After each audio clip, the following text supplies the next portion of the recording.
So I think we transition now into some of the things we talk about, like coping, and then we could talk about firefighter suicide. We could talk about PTSD, anxiety, depression, alcohol, substance abuse, right? How we try to cope. I have some numbers pulled up here. So this is actually a white paper from the Rudderman Family Foundation. It's from 2018.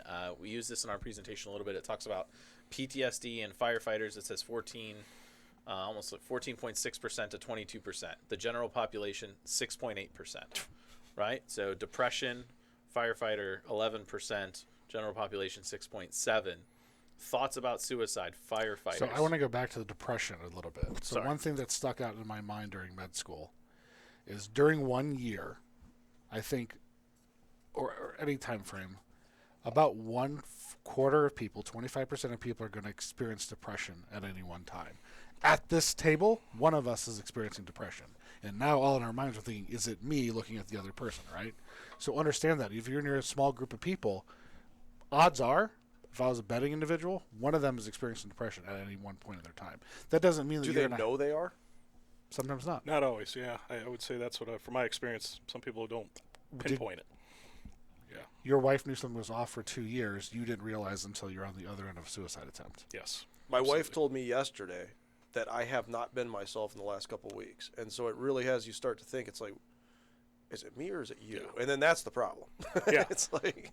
No, I think we all experience that, and it could be a combination of work, home, whatever it may be. It's not all the job, right? It's other stuff too, but I think it's having that conversation, recognizing it. But, if we go back to this, like, yeah, at some point in time, you're going to be having a hard time where it is pouring on you in life, probably in your personal life or at work. Maybe you're having problems with, a child at home. Maybe you're having problems in your marriage.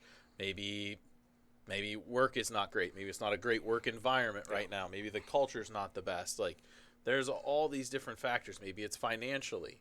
It could be any types of those things where you are maybe in a depressed state and don't recognize it, and then we start to cope, whether we use alcohol, whatever outlet we start to use, to the point where we abuse it. Maybe somebody recognizes that. But you have to, I mean, you can obviously talk to this a lot better than I can, but I mean, I'm not a big fan of apps like Hims or Hers or whatever they are. I mean, you go on there, you talk to somebody via text message and say, I'm having problems. They give you a script, right? And it's a real script. But I'm substituting, and I'm not saying I'm against medications. I'm not. But I'm substituting the problem if it works. I haven't fixed the problem. So if we're talking about mental health disease and actual treatment of it, medications by themselves don't work. Cognitive therapy doesn't work. Cognitive therapy probably works better than medications by themselves. What we actually see is them together is what actually works. So you need medications. You really need a team to help manage your mental health.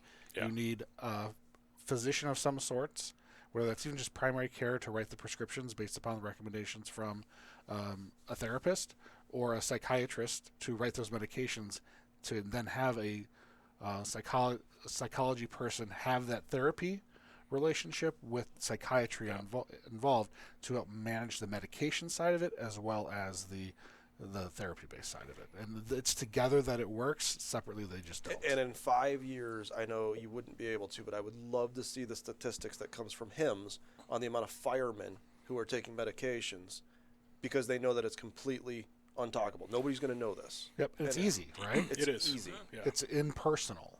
My biggest goal was, I was on meds for a while. My biggest goal was I wanted off of them. Yeah. I had several clinicians go, "You're never going to be off them." And I'm like, that's garbage. Like, I know if I make the big changes in my life and what I need, I could be off of them. And I eventually weaned off of them. But, it's difficult with those because they take weeks to kick in, and then sometimes they don't work, and then you're all messed up.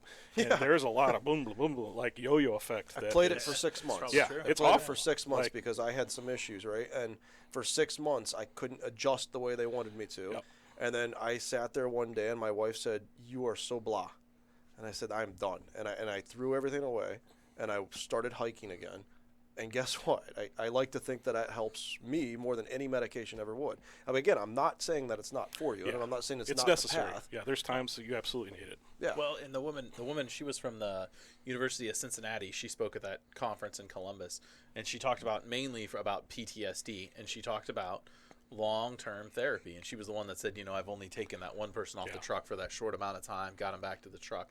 But she's like, it has to be, you have to talk about it. You have to find outlets for it. Mental health first aid talks about you have to find something for you, right? You have to turn it off to an extent, whether that's a hike, go mow the grass. I mean, I know it sounds really weird, but like Find what it is. Find what it is. You're outside.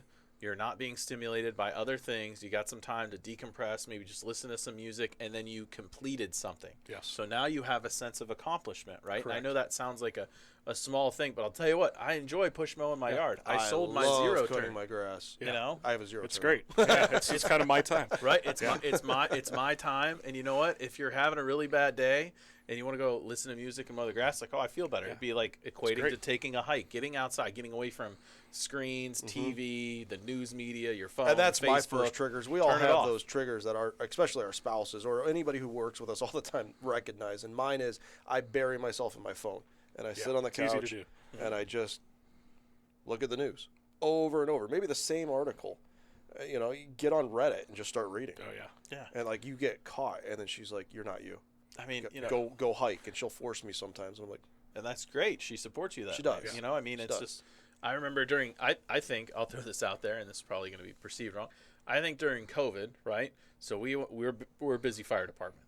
We went from running all these calls for, it was like, only call 911 if you're dying, right? Only seek the emergency department if you're really sick. What happened to all of our call volume? Tanked. What's not good? Bored firemen. Yeah, bored firemen. Bored firemen are really bad. What are they doing?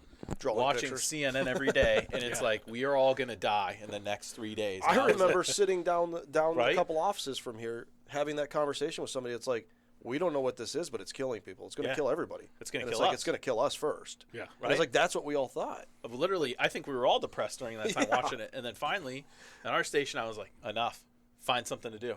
I don't care. I don't care if it's stay 6 feet apart. I don't care if you go play catch with a football. I don't care if you play video games. Go train, do something. But you cannot continue to watch CNN because it's depressing. It was depressing for me to watch because it was, what do we not like? We do not like the unknown. CNN's still right? depressing. Yeah, I mean, or whatever it was. I'm not just bagging on CNN, but every news channel. And one of our captains actually said it. He's like, for like the 155th day, every time I've turned on this news channel, it's the vaccine going down the line of the pharmacy making it. And I'm like, you've seriously kept track of that? And he's like, yep, got up my phone, shows me. And I'm like, yeah, okay. Like, you good? And he's like, I'm good. I'm just like watching it out of sheer, like, how many days are you going to shove this down our throats, right? But I think the point of the matter is like, if that is all you're being fed, that's bad, right? We have to get outside. We have to support each other. Your spouse said, go take a hike, go mow the grass. We have to have some sort of an accomplishment, right? If not, you're like, am I just spinning my wheels here or what am I doing? So I think those are huge things that balance on medication help, but also the therapy portion of it as well, and talking about it. And that's why we're all talking about it right now, is to encourage people therapy that if is you're huge. struggling to seek help Absolutely. and talk about it. You're not going to lose your job, right? Everybody thinks immediately, I'm going to get fired, I'm going to lose my job, my life is over. Absolutely not. No, it's not, right? It's not over. Anybody in your organization and your family and everyone that cares about you wants you to be better, right? So it's good to seek help. So let's talk about some of the resources. Just to add to that, so therapy, medication, the third wheel that is always left out is sleep. So this is it's huge for shift work people. I would just say go get a sleep study, get it done, because you're going to find most people that work shift work have some sort of sleep issue, whether it's apnea, insomnia. I have sleep apnea. I have a CPAP. It significantly improved my quality of life, I would say. All right, anything else we want to cover on I guess, do you have any suicide, more, PTSD? stats, like substance use disorders and... So throughout this paper, it talks about firefighter thoughts about suicide, almost 47% general population unknown, police officers. This is from 2018, so it's probably even higher now. I just want to say that. But this is a 41-page paper. I actually found it off of the U.S. Fire Administration. If you read some of the statistics from the U.S. Fire Administration, they're going to tell you that we are losing more firefighters due to suicide than we are in the line of duty. So Absolutely. we're losing between 100 and 200 a year. And they actually project, depending on what literature you read, it'll say how low that is. Some will say it's double that. Some literature I've read said it was quadrupled because it's not reported, it's not known. Yeah. So back to like Are they a volunteer firefighter or first responder? Are they a part-time first responder? Are they a full-time first responder? That stigma, it's not being reported, is a huge thing. Were So, they a fireman that dropped out Yeah. and then later correct? Or because did of they, the job? Right. did they retire?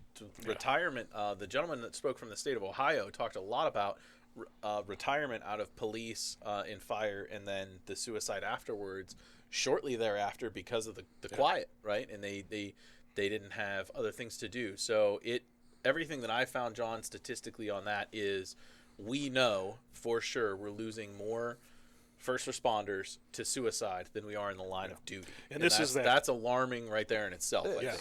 And the big culture punch is we are pushing risk-adverse cultures with SOPs that bind us from doing our jobs, and we're worried about the 7 that are actually dying in the line of duty interior in a structure. 7 a year-ish. Yeah. It's like, so what's killing us? This is double the actual line of duty, and then it's cheeseburgers and seatbelts. Like, Yes. Policies. So Yeah. one of the guys I watch on Facebook is the habitual line crosser. Are you guys familiar with him? I'm not. I'm sorry. He's an Army guy. He's Army Air Defense, and he signs off everything talking about the 22 a day. And he's talking about the 22 vets that kill themselves every day. Yep. That's 22 American veterans that kill themselves every day. That's a hard number to swallow. So if you're talking about the 7 that kill them, that die in the line of duty versus a year. Hundreds. Yeah, I mean, hundreds, even yeah. one article that I pulled up, it says Forbes states between 100 and 200 firefighter deaths by suicide each year, and that is double the rate of the general population. Yeah. So we're already double the rate, and it's underreported, so we know that number is lower, and that's Forbes and the Rudderman Foundation for like citations for where I got this from.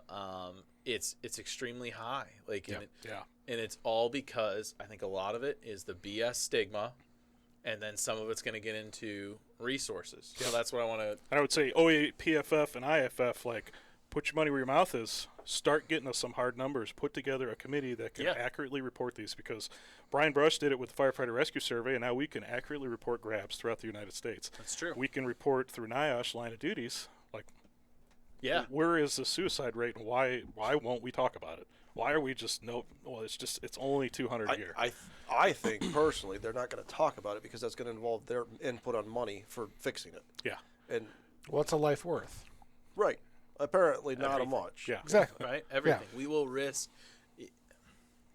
that's where, like, Cody, Brothers in Battle, anybody that knows Steve Mock in my organization literally is going to put stickers up before every exit door going to the bay that says expect fire, expect victims. Yes. Right?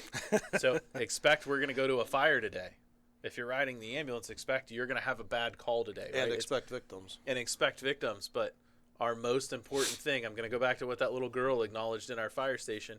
What is the most important thing in our fire stations? Our people. At the end of the day, they are our largest investment throughout a 25-year career at a minimum. We need to take care of them, whether it's your organization, IFF, OAPFF, everybody working together, county resources. We have to take care of them. They are your largest investment in your entire organization. Well, even from an operational standpoint, I know this is going to sound dumb, And the most important. agreed. But where do you park the fire truck if they're on the highway and you're trying to extricate a patient from a vehicle, right? Protect the scene.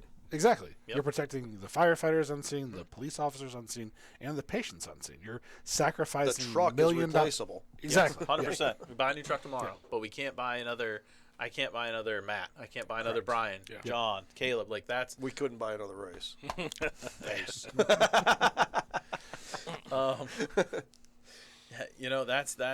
That is the thing, and I'm passionate about it.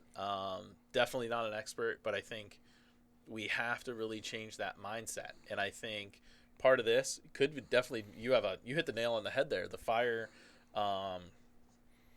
I can't talk, but the Grabs podcast, The rescue survey. the rescue survey. Thank you. I'm sorry. I was just, I knew what I wanted to say, couldn't get it out.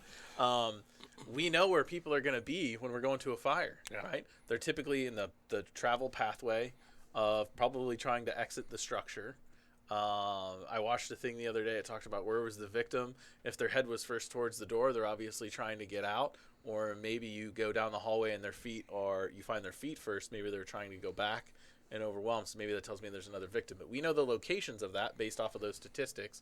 Because they're reported. Why can we not report this, right? Yes. And try to help each other. So let's talk about some of the resources that are available out there. Pros, cons, good, bad, stuff like that.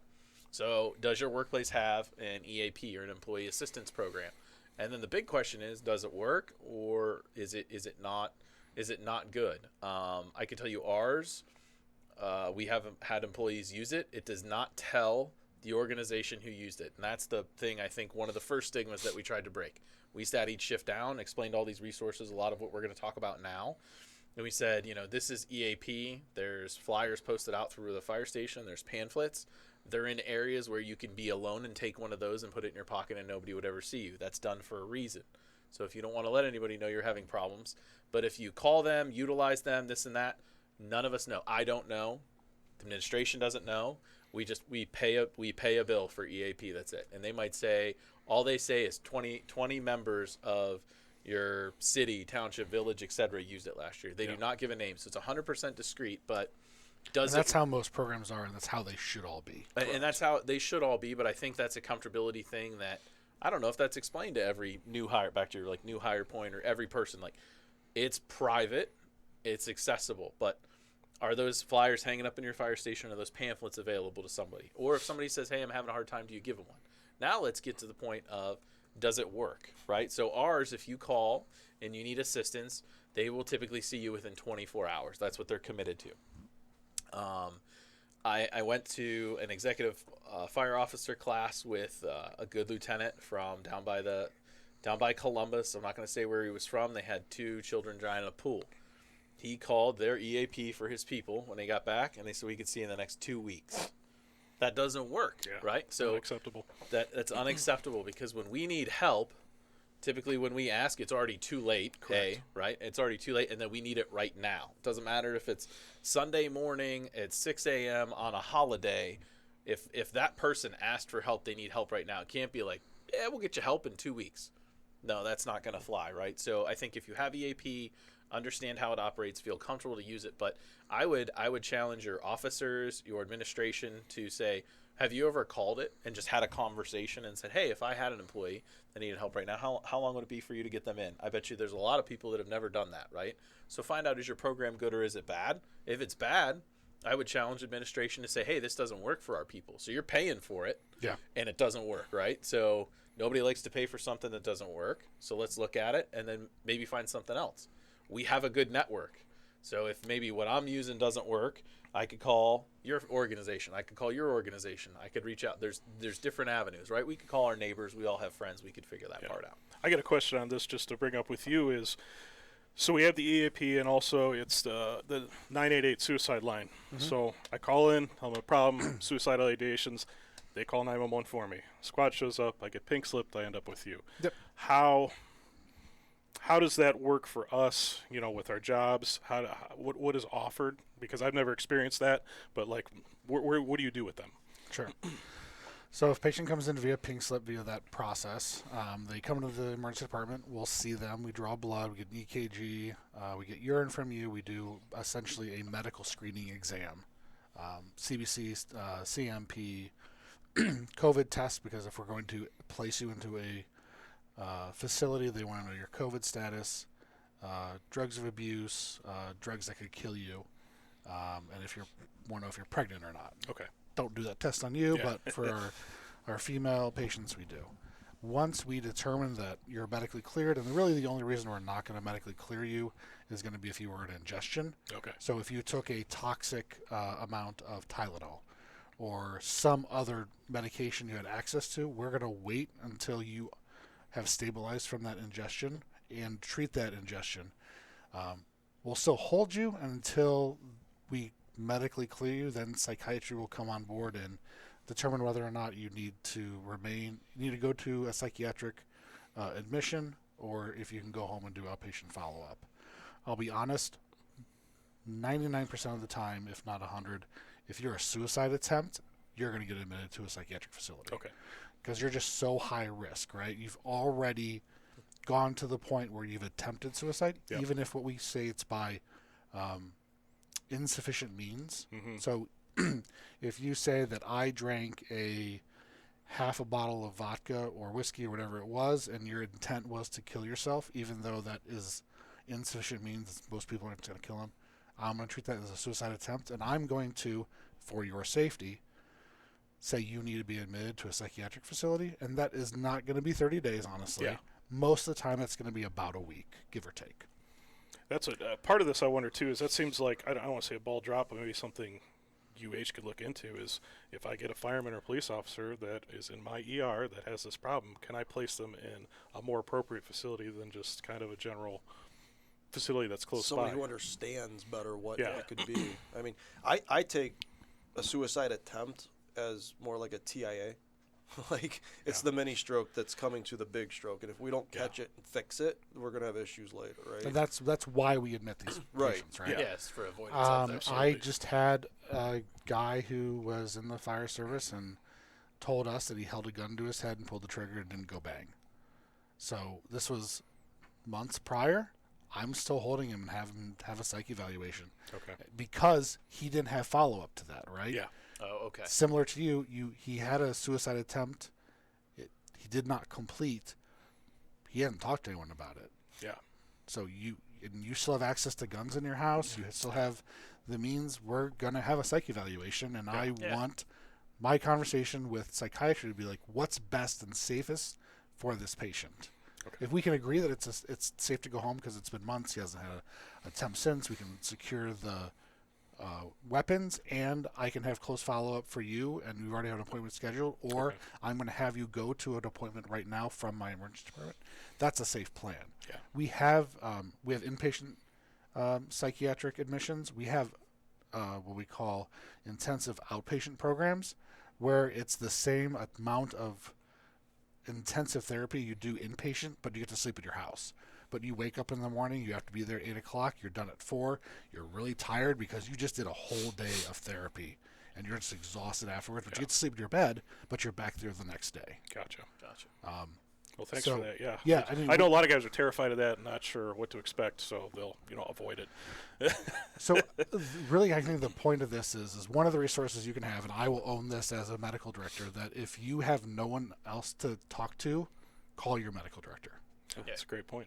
We will get you. We will help you. Yeah. We will help you. Yeah. Yeah. Call Any- your medical director. Your medical director is a physician. They know who to talk to. They know how to manage this. If they don't have the answer right there and off the phone, I'm going to keep you on the phone, and I'm going to get you help whenever and wherever you are. That's a phenomenal point. Never considered Yeah, I that. never would have thought about Yeah, that. No, if you had a problem, you could call Garlisi, and I know Garlisi would take care of you. Same And as- actually, we've had people who've done that. I just never even considered that, you know? Yeah.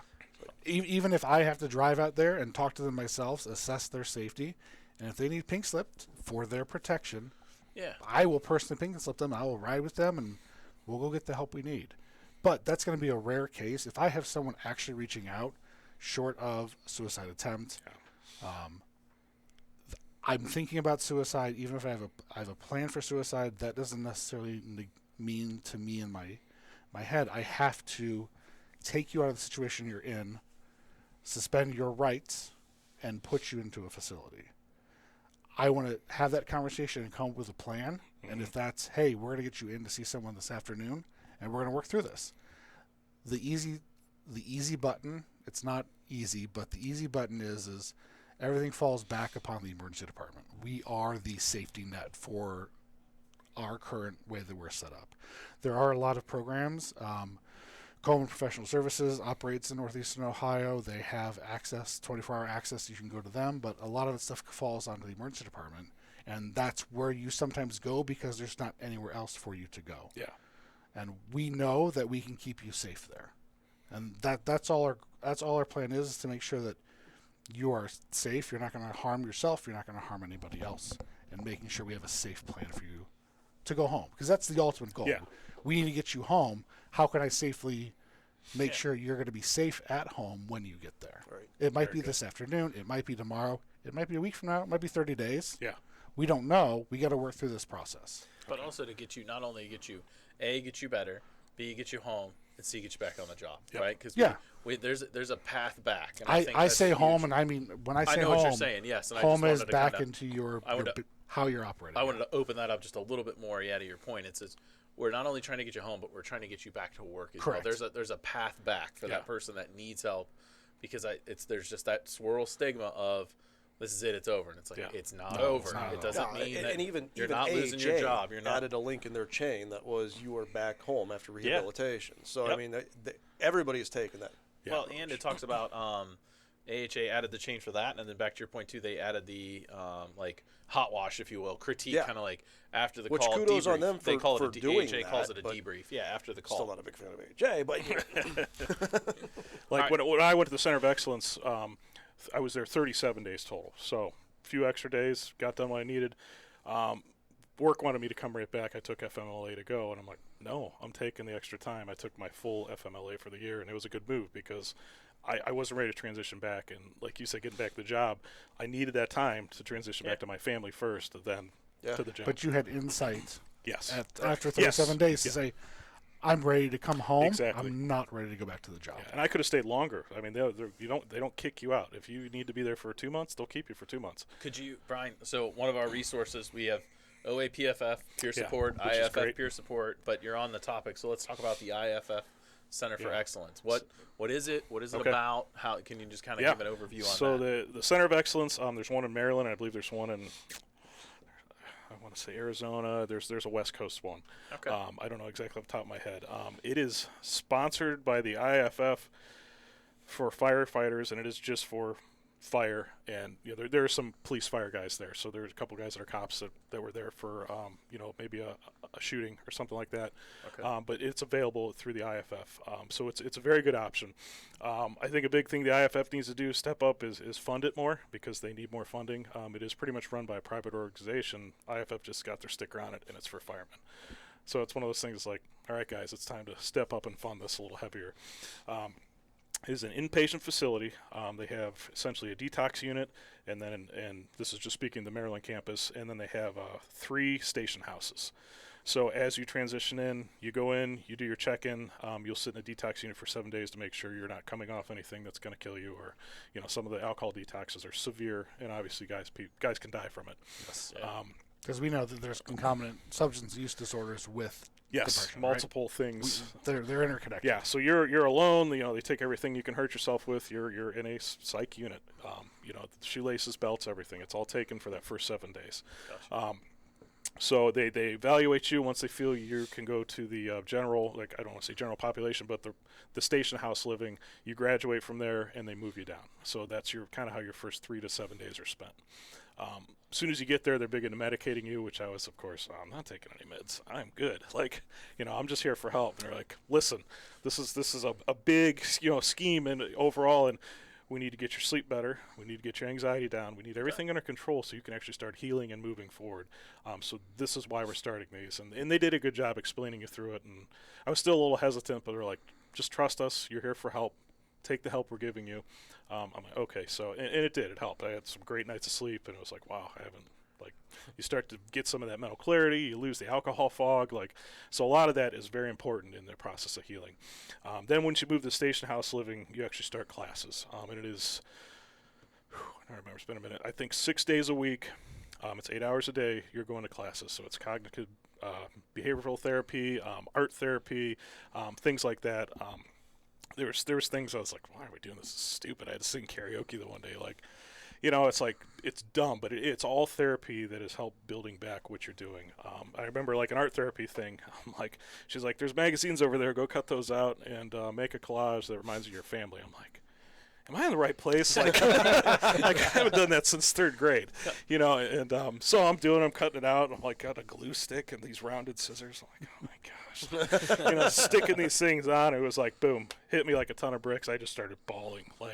I could see my family and what I was missing and what I messed up, and it was just it all compounded on me. I was a wreck, And she's like, "This is normal. This is okay." I'm like, "Wow, not what I expected." Just certain things that would hit you throughout. So after your school, they feed you everything like that. You could leave at any time there. You could walk out, jump on an Uber, and leave. You're not in prison, but you're not going to complete your therapy, so you're going to be right back to where you were. So it's important, to follow through with it. Evenings were kind of after dinner, you would go get your meds and do whatever. So you could read, you could, there's walking trails, basketball courts, pickleball. Like, the place is awesome. You know, volleyball was the big thing. Big volleyball, intense volleyball games. You know, firemen every night. You know, so Competition everybody's there. limping the next morning. But you know, it was good. And then the nighttime, there was a fire, and I was there in September. September, yeah. So you could have a fire and sit around the fire, and that was some of the best therapy. Was sitting around and talking to those guys and like listen to what they went through in their stories. And sometimes you're sitting there like, my story's not so good. Like, but like we said earlier, there's no measure. Like, everybody's suffering, and it's, you know, what you went through to get there. It doesn't really matter. But you're suffering, and they're suffering together, and you're able to have that camaraderie and just that time to talk. And made some really good friends there that I still talk to. And it's like, wow, you know, it's an incredible thing. So as you do that, you'll graduate, and you get, I think you end up going to 5 days a week.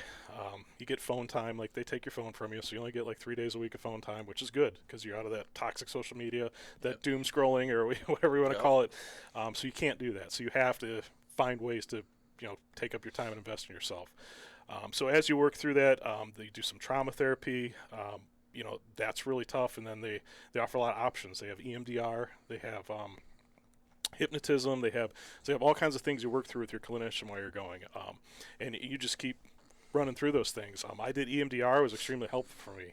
It was scary. It was terrible. When I went through it, it was just exhausting, but it's, you know, essentially programming your amygdala to relive those events and then kind of rewire those pathways to where you don't trigger so easily with them. It was super significant. When I got home, like, I drove right to the scene where the active shooter was to test it. I'm like, let's see, you know, Wow. Okay. I haven't had any significant triggers since, and I was like, this stuff's legit. Like, and you know, it's important you stay with it. You know, they don't want you to drink any alcohol after 6 months of having it because that could affect it, things like that. And it was a very weird process, but it worked really well for me. And it doesn't work for everybody, but you know, it's an option. So, you know, be able to look in those things. And then in the end, you graduate, and they give you a challenge coin. You get to tell the class what you learned, what helped you, what didn't help you, and sure enough, my wife pulls in, and we're out of there. And I was like, that was pretty quick. Like, and there's a lot of good communication that goes on with your wife at home. You do some Zoom meetings, so they're very involved in your care, making sure you know, you're not lying to them, and you know, they know exactly what's going on.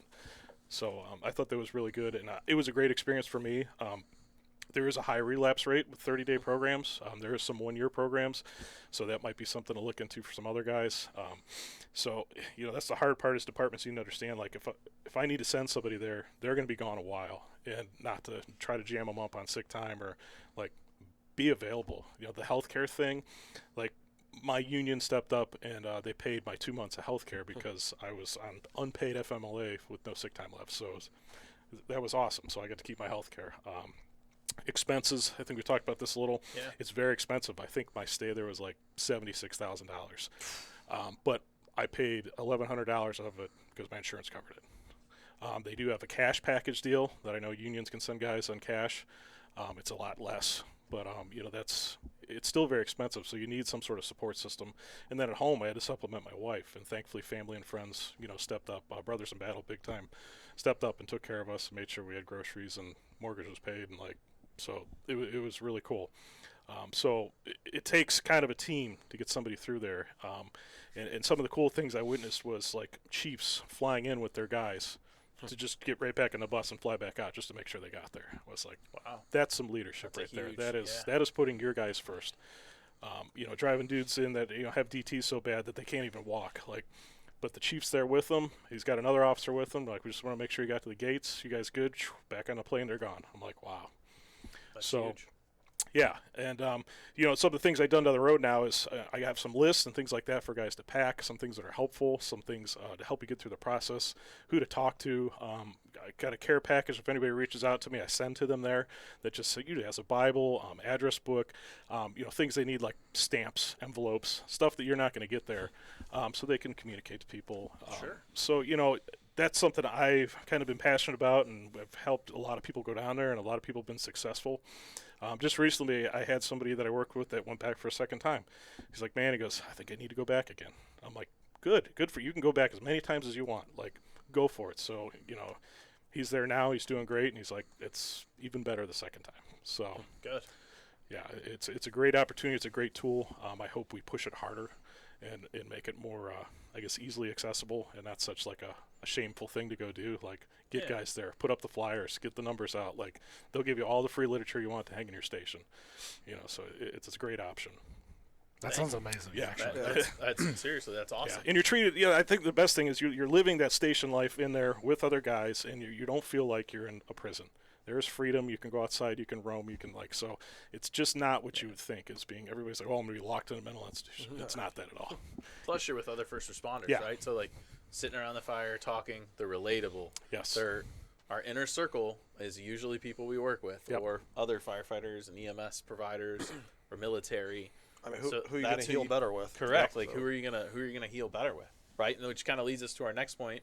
Another great. Before we move on, I want to think that I want people to understand the audience that if you're in the emergency department voluntarily or under a pink slip or in a facility like this, we're going to ask you to do things.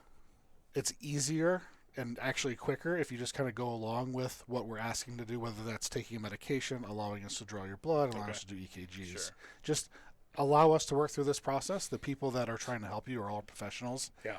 Not our first rodeo dealing with a psychiatric patient in the emergency department, a psychiatric patient in a Yeah. facility, that there are reasons why we do things, and you may not see them right away. It's a forest for the tree things, but as you said, you made a collage and then you brought you to tears, right? Yeah. So there's a lot of reasons as to why we do the things we do that just don't necessarily make sense, but Yeah. And the people there are very trust the good. process. It's yeah. the process. It is a yeah. Yeah, process. they're like you said, all professionals, and they are very good at what they do, and they do know what they're doing. And some of the techniques are not what you would like or work for you, but everything together is Comes awesome. together. Yeah. There's a method to madness. Yes. Yeah, for sure. Yeah. Other routes of support. Thank you for sharing all that, Brian.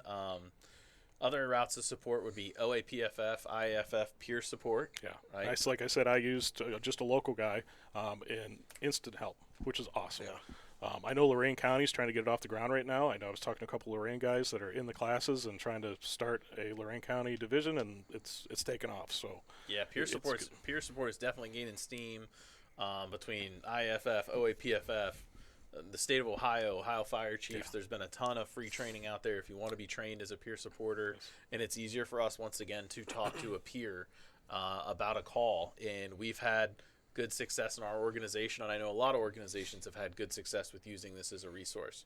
Know your county resources is a huge thing. So like we formed a relationship in our county with the Trumbull County Mental Health and Recovery Board. So a lot of people will refer to the IFF Center for Excellence. Well, that's a full-time place, stuff like that. And maybe if you are a volunteer agency that has a person with no health insurance that needs assistance, I would say strengthen your relationship with the county, because like I can speak to our county.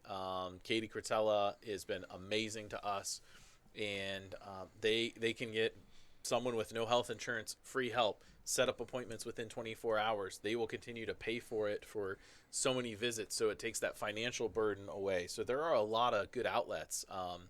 They offer CISM. It's not seeming to be as big anymore. It seems like peer support has really been successful where you can relate. It's like us having a conversation right now. So we're talking to someone we know that understands what we're going through, that's probably going through something as well.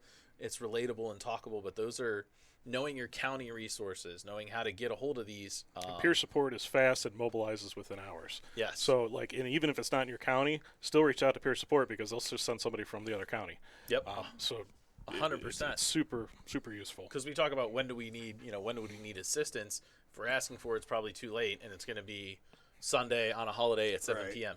They're going to come to you and give you assistance. It doesn't matter. And from my understanding, all these peer supports, it doesn't matter if you're volunteer, part-time, full-time, IFF, not IFF. It doesn't matter. They are there to help you, and it is a great tool to know that. So that's a huge resource. And along with some of the other resources we talked about, today, CISM versus CISD, peer support, the IFF Center for Excellence, county resources. You can text 988 or call 988 for the suicide crisis hotline if you're having a hard time. Are there any programs that we think we've missed to talk about with some of those that I think that's the big thing we received that night was, well, what resources are there? And this is a list we compiled and started talking about, is like, okay, well, who do I call? This person, that person, your county. Maybe we could get this list onto the protocol page at UH. That's a great idea. What we're going to do it's is a great idea. on our website, prehospitalparadigm.com, we'll have a page for all the mental health resources as Awesome. well. So it's available there 24 hours a day. Perfect. And then you can just go there. We'll have it listed out by Ohio County as well as national available resources. Awesome. Okay. So that way it'll be quick and easy right there, always online. Yeah, that way chiefs can hop on, or Yeah. officers. Yep. Maybe we should take it one step further and even have a protocol for self-help. I mean, could you imagine? Yeah. Yeah. Scott? Yeah. Yeah, that'd be a great idea. That would be fantastic. And it doesn't have to be a chief in your organization to steer these resources, put them up, make sure, at our place, it's one of our firefighter paramedics that's, hey, I found another resource. It goes up on a board. It's available. It's emailed out to everyone. It's great to have a team approach to it, and just making sure that we share as many resources, because that's a question I think we all get is, well, where do I turn to? Who do I call? What do I do? And I think this would help answer some of it and give someone, the outlet to hopefully get help. Mm-hmm. If you have somebody passionate like that, embrace them and grow them. 100%. Like, please. Every time's nail hammer. Like, no, that needs to stop. That's true. So true. All right. Does anyone have anything else to add? I can't thank you enough for sharing your story no, and being here. thanks It's for having me, and not I- done enough. I hope it helps other people. And people, don't want to hear it. There is somebody at your department that either has a plan or is thinking about a plan right now because of what they're suffering with. So keep that in mind, that how important this is. And, keep an eye on our people and take care of each other. Yeah. Dr. Hill, do you have anything to add? No, I just add in that I think that going to and talking to someone about any problem you're having, if it's as serious as you're having thoughts of harming yourself, or you're just having difficulty in like your home life, your professional life, whatever, I think that it's of value to go reach out and talk to somebody. call EAP. Yeah. They'll set you up with someone to talk to. There's a lot of other resources out there. So if you even have the thought in your mind that, hey, maybe I should talk to someone about getting some help, reach out there and get some help. Get some help. Because it's easier to fix this early on, right? Yes. It's easier to fix this 2 years ago before I started down my death spiral. Yeah. Now I'm asphyxiating myself, Yes, right? exactly. Yeah, and I think, like you said, even if EAP may not be exactly what you need, it's a step in the right direction to getting you back on track. Yep. And it will start things quickly. Yeah, and if you have insurance, call your insurance company, look at the back of the card. They're going to have resources available to you and tell you who can even see you, even if it's next day. Hey, or go on their website, whatever. Find the resources that are going to work for you. I've talked to therapists multiple times throughout my life because we all deal with depression, right? It's not something to be ashamed of, but when you need help, right? Mm-hmm. Yeah. Yeah. And then, too, I want to be a contact. If anybody needs to contact me, reach out to listen to this and wants to talk I about the was Center just of gonna say Excellence. that, Or, yeah. please put my contact info in with this, and we'll get them on their way, or at least get them encouraged, and let them know there's hope, and things are not over, and we'll absolutely get you back to work. Thank you. So Thank you. I Brian, think that anybody watching should know that if they connected with anybody, that please call us, reach out. Our contacts can be on the website. Yep. Yes. Just especially like you. I mean, if you hear this and you feel like reach out. Absolutely. Yes, please do. I Yeah. think, Brian, I want to say thank you again Thank for you. coming here. Being able to share your story, I think, is huge. And I think the other thing too that we want to make sure that the audience understands is we just scratched the surface on a lot of this stuff, right? But we wanted to cover some of the topics, common things that we see, how to prevent it, resources. We just scratched the surface on a lot of this stuff. I cannot thank you enough for coming here. And do not be afraid to ask for assistance, I think, is our closeout message. If you need any sort of help, EAP, peer support, please reach out. Break the stigma. The change starts with you.